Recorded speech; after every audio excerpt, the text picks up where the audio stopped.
अस्सलाम वालेकुम। Welcome to code with Naqvi. आज की इस क्लास में हम लोग रेल्स के अंदर वैलिडेशंस के बारे में पढ़ने जा रहे हैं। एक बहुत ही इंपॉर्टेंट टॉपिक अगर आप रूबी ऑन रेल्स के डेवलपर बनना चाह रहे हैं तो वैलिडेशंस क्या होती हैं, कैसे लगाते हैं और कहाँ पे लगाते हैं, तो ये सारी चीज़ें हम लोग आज डिस्कस करेंगे। वीडियो को शुरू करने से पहले एक आपसे रिक्वेस्ट करूँगा कि अगर अभी तक आपने चैनल को सब्सक्राइब नहीं किया तो काइंडली चैनल को सब्सक्राइब करें, वीडियो को लाजमी लाइक करें, दोस्तों के साथ शेयर करें, क्योंकि एक वीडियो बनाने में बहुत ही ज़्यादा मेहनत लगती है। आई होप कि आप इन चीज़ों को अंडरस्टैंड कर रहे होंगे। विदाउट एनी टाइम वेस्टिंग काम शुरू करते हैं। तो मैंने एक यार कमांड लिखी थी रियल वैलिडेशन की, और वो इसने एक एप्लीकेशन क्रिएट कर दी। तो मैं विदाउट एनी टाइम वेस्टिंग मैं डायरेक्ट इस वैलिडेशन के फोल्डर में एंटर हो रहा हूँ और यहाँ मैं लिख देता हूँ कोड डॉट के वी एस कोड में मुझे ओपन कर दो, और ये मुझे वी एस कोड में ओपन कर देगा। सही है, तो ये मेरा वी एस कोड ओपन हो चुका है। अच्छा, एक और चीज़ यार, यहाँ पे मेरे पास अभी कुछ भी नहीं है, और मैंने क्योंकि वैलिडेशन करनी है तो आज मैं क्रेड पे फोकस नहीं करूँगा। मेरा जितना फोकस होगा वो रेलिवेंट होगा कि यार हम वैलिडेशन कैसे लगाते हैं। तो मैं यहाँ पे एक आज कमांड आप लोगों को सिखाने वाला हूँ, और बहुत ही इंपॉर्टेंट कमांड है। आई होप कि अगर आप इसे सीख जाते हो तो बहुत सारे लोगों को पहले पता भी होगी। तो मैं इसे क्लियर कर रहा हूँ। तो मैं स्कैप फोल्डिंग के बारे में आपने सुना होगा, ठीक है। रेल जी स्कैप फोल्ड, मेरे माइंड में एक मॉडल है यूज़र का, तो मैं यहाँ पे लिखता हूँ यूज़र, और मुझे क्या चाहिए, यूज़र का नेम चाहिए और ईमेल चाहिए और एज चाहिए। ये तीन अभी ना मैं समझाने के लिए तीन मॉडल्स को यूज़ करूँगा, ज़्यादा कॉम्प्लेक्स नहीं बनाऊँगा। मैं ये सोच के बना रहा हूँ कि अभी आप बिगिनर्स हो, या आपको अगर आपको थोड़ा बहुत पता है तो आपको वैलिडेशन के बारे में नहीं पता, तो आपको इस वीडियो के बाद वैलिडेशन का आइडिया हो जाएगा, और मैं आपको कुछ लिंक शेयर कर दूँगा एंड पे वीडियो के, ताकि आपको वैलिडेशन के मुतालिक कोई मसला ना रहे। तो यहाँ पे मैंने यूज़र नेम, ईमेल, यूज़र मेरा ये मॉडल का नाम है, सही है, और ये मेरे तीन एट्रीब्यूट हैं। बाय डिफ़ॉल्ट ये स्ट्रिंग में आएंगे, लेकिन अगर मैं इसकी डाटा टाइप चेंज करना चाहूँ तो वो भी मैं चेंज कर सकता हूँ, लेकिन अभी मुझे ज़रूरत नहीं है। ठीक है, मैं यूज़र नेम ईमेल एज अभी ऐसे ही एंटर कर रहा हूँ, और एंटर कर रहा हूँ तो यहाँ पे क्या होगा कि स्कैप फोल्डिंग से यूज़र का मॉडल जनरेट हो जाएगा, कंट्रोलर जनरेट हो जाएगा, राउट्स जनरेट हो जाएंगे इसके टेस्ट डायरेक्टरी में, फिक्सचर में। ये आप देख सकते हैं क्या क्या बना है, अभी देखते हैं यार। ये मॉडल बना है, ठीक है, माइग्रेशन बनी है, टेस्ट केसेस में फिक्सचर वगैरह आए हैं, राउट्स बने हैं, कंट्रोलर बना है, व्यूज़ बने हैं, और ये टेस्ट यूनिट टेस्टिंग में, हेल्पर में, जे बिल्डर में बहुत सारी चीज़ें बन गई हैं इसकी। और देखते हैं कि एप्लीकेशन में वो कहाँ पे बनी है। तो मैं अगर ऐप को ओपन करूँ, कंट्रोलर्स को ओपन करूँ, तो ये यूज़र का कंट्रोलर बनना है जिसमें सारे मेथड लिखे हुए हैं। हमें खुद से कुछ नहीं करना, सब कुछ लिखा होगा, और ये बहुत ही इंटरेस्टिंग कमांड आपको लगी होगी। आप ये ट्राई कर सकते हैं, हमें खुद से कुछ नहीं करना पड़ेगा, सब कुछ बना बनाया। और राउट्स में देखते हैं। अच्छा, मैंने ना एक वीडियो बनाई थी बेसिक रेड की, वो इसी वजह से बनाई थी कि बहुत सारे लोग जो बिगनर्स होते हैं वो स्कैप फोल्डिंग कमांड लिखते हैं और उन्हें पता नहीं होता कि कैसे सारी चीज़ें चल रही हैं। तो मैं आज इस वीडियो में तो इन सारी चीज़ों पे फोकस नहीं करूँगा, लेकिन अगर आप वीडियो देख लेते हैं तो आपको पता चलेगा ये स्कैप फोल्डिंग कैसे क्रिएट होती है, कैसे हम खुद से कस्टम कैसे क्रिएट कर सकते हैं। और आपको कस्टम आना चाहिए अगर आप डेवलपर बनने। तो यहाँ पे यूज़र्स का मेरे पास एक रिसोर्स राउट्स बने हुए हैं, यूज़र का कंट्रोलर बना हुआ है, यूज़र का मॉडल भी बना होगा, इसमें भी कुछ भी नहीं है। और व्यूज़ में जाता हूँ तो ये सारे व्यूज़ बने होंगे। तो ईच एंड एवरीथिंग हमें यूज़र के फोल्डर में सब कुछ मिल रहा है। तो बस एप्लीकेशन को स्टार्ट करते हैं। पहले डीबी माइग्रेट कर लें, क्योंकि अभी हमने माइग्रेशन तो चलाई नहीं, तो माइग्रेट कर लेते हैं। माइग्रेशन चल जाएगी। अब माइग्रेशन कहाँ बनती है यार? माइग्रेशन ये देखेंगे, ये माइग्रेशन बनी होगी डीबी के फोल्डर में, डीबी माइग्रेट, और उसके अंदर जाके माइग्रेशन बनी होगी। बहुत ही आसान है, कोई मुश्किल चीज़ नहीं है। माइग्रेशन चल गई, रेल रेस कर लेते हैं, सर्वर चला लेते हैं। तो सर्वर चलाया और सर्वर भी स्टार्ट हो चुका हुआ है।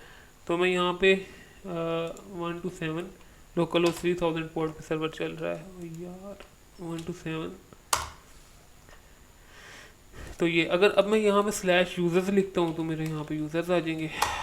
यूज़र्स लिखता हूँ तो बने बनाए व्यूज़, सब कुछ, मुझे खुद से कुछ भी नहीं करना पड़ेगा।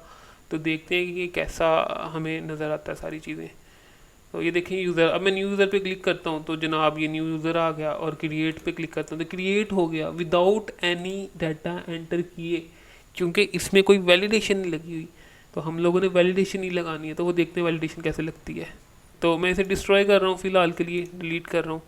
और मैं VS कोड में जाता हूँ। अब मैंने वैलिडेशन लगानी है यहाँ पे। तो वैलिडेशन लगाने के लिए मैं यहाँ पे क्या करूँगा, मैं इसके मॉडल में मैं यहाँ पे जाऊँगा, और क्योंकि मैंने अभी नेम पे वैलिडेशन करनी है तो मैं यहाँ पे लिखता हूँ वैलिडेट्स नेम, और उसकी प्रेजेंस ट्रू होनी चाहिए। प्रेजेंस ट्रू का मतलब होता है कि इसको प्रेजेंट होना ज़रूरी है। और अब अगर मैं ब्राउज़र पे जाता हूँ, न्यू यूज़र पे जाता हूँ, गलती की, और ये गलती मैं बड़ी दफ़ा करता हूँ। इसको इस तरह से लिखना होता है प्रेजेंस, और इक्वल इस तरह से आपको से लिखना होता है। और अब रिलोड करते हैं तो ये नहीं जी, अब ये क्रिएट, अब मैं क्रिएट यूज़र पे क्लिक करता हूँ तो आपको नेम का एरर आ रहा है। और ये एरर कहाँ से जनरेट हो रहा है, ये क्वेश्चन आता है। तो आपने सारी चीज़ें समझ के करनी है, हम रट्टेबाजी पे नहीं जाएंगे। ये फॉर्म का पार्शियल है, न्यू का एक्शन हम लोग कॉल कर रहे हैं, और यहाँ पे ये रेंडर हो रहा है फॉर्म का पार्शियल। रेंडरिंग क्या होती है यार, ये एडवांस थोड़े टॉपिक है, मैं इस वजह से इन्हें इतना ज़्यादा नहीं बताऊंगा। लेकिन रेंडरिंग, हम एक पार्शियल को रेंडर कर रहे हैं जो कि फॉर्म का है, और यहाँ से हमारे एरर प्रिंट हो रहे हैं। अगर मैं इस लाइन को कमेंट कर देता हूँ और अब मैं इसे रीलोड करता हूँ और न्यू यूज़र पे क्लिक करता हूँ, तो कुछ भी नहीं आ रहा, ना क्रिएट हो रहा ना एरर आ रहा है, क्योंकि मैंने उस पोर्शन को ही बंद कर दिया। तो बहरहाल मैं इसे ऑन कर रहा हूँ और मैं अब इसे रीलोड कर रहा हूँ, तो ये लें, अब हमें एरर आ रहा है। ठीक है, अब मैं यहाँ पे क्रिएट करता हूँ, यूज़र क्रिएट हो गया, बैक करता हूँ, तो ये सारी चीज़ें। अच्छा, अब मैं चाह रहा हूँ कि जो मेरी ईमेल है वो यूनिक होनी चाहिए। सही है, तो न्यू यूज़र पे जाता हूँ, ईमेल यूनिक होनी, लाइक मैंने अगर एक ईमेल से मैंने यूज़र क्रिएट कर लिया, तो ऐसा नहीं है कि मैं उसी ईमेल से जितने मर्जी यूज़र क्रिएट कर लूँ। तो उसके लिए मैं और ईमेल के लिए भी वैलिडेशन लगानी है। तो देखते हैं कैसे लगेगी ईमेल के लिए वैलिडेशन। यूज़र के मॉडल में जाना है। अच्छा, वैलिडेशन आपने मॉडल पे ही करनी है, क्योंकि जब हमारा डाटा फॉर्म से आता है कंट्रोलर में, कंट्रोलर से आता है मॉडल में, तो मॉडल में चेकिंग होती है आपके डाटा की, डाटाबेस में जाने से पहले। तो आपने सारी वैलिडेशन मॉडल्स में लगानी है, ये मैं आपको यहाँ पे बता रहा हूँ। सही है, तो कुछ भी मुश्किल नहीं है, आपने बस सीखना है कि कैसे वर्किंग कर रही है। ईमेल मैंने यहाँ पे लिख दिया, और यहाँ पे लिख दिया आगे प्रेजेंस ट्रू। अच्छा, और यहाँ पे एक चेक मैंने देना है, जिसका जो मैंने देना है यूनिकनेस का, यूनिकनेस, UNIQUENIQUENESS,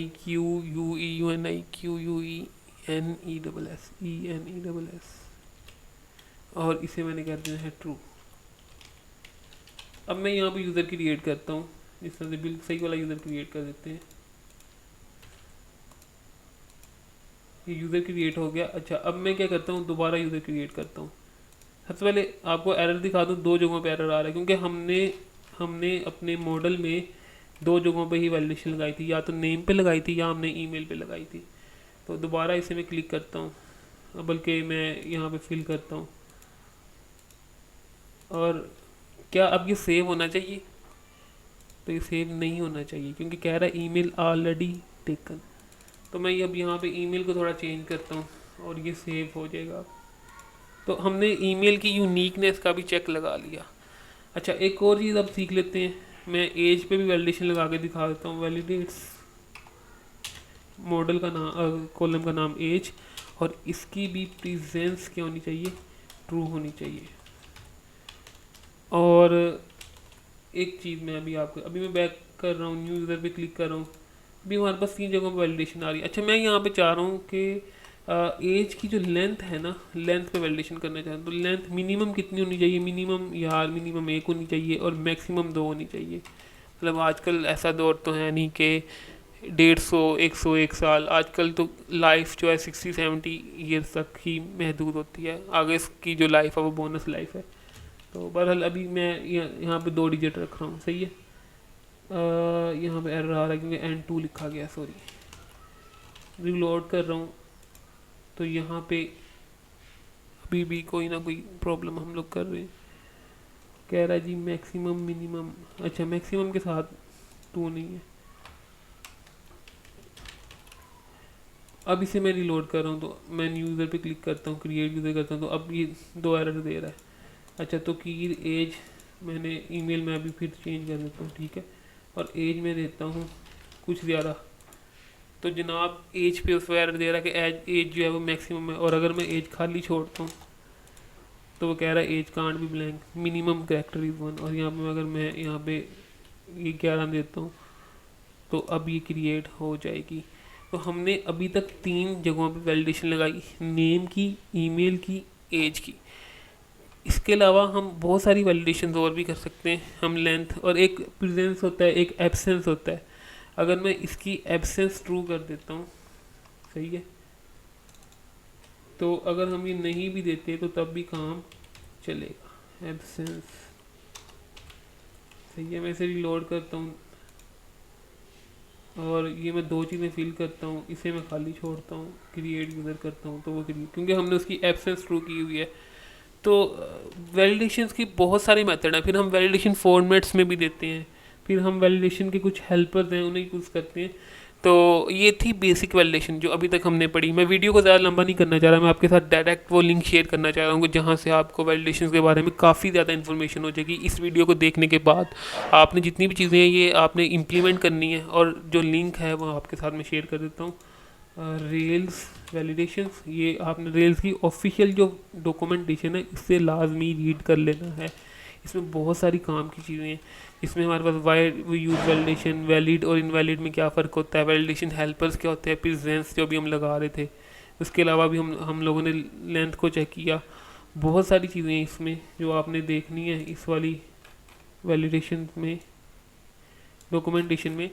तो इसमें हम लोग रेजिक्स के भी लगा सकते हैं, एरर्स को ऐड कैसे करते हैं, मैसेजेस, कस्टम मैसेजेस वगैरह कैसे भेजते हैं, ईच एंड एवरीथिंग। अगर आप मैसेज भेजना चाह रहे हो तो आप अपना मैसेज भी यहाँ से लिख सकते हो कि जी ये मैसेज आना चाहिए।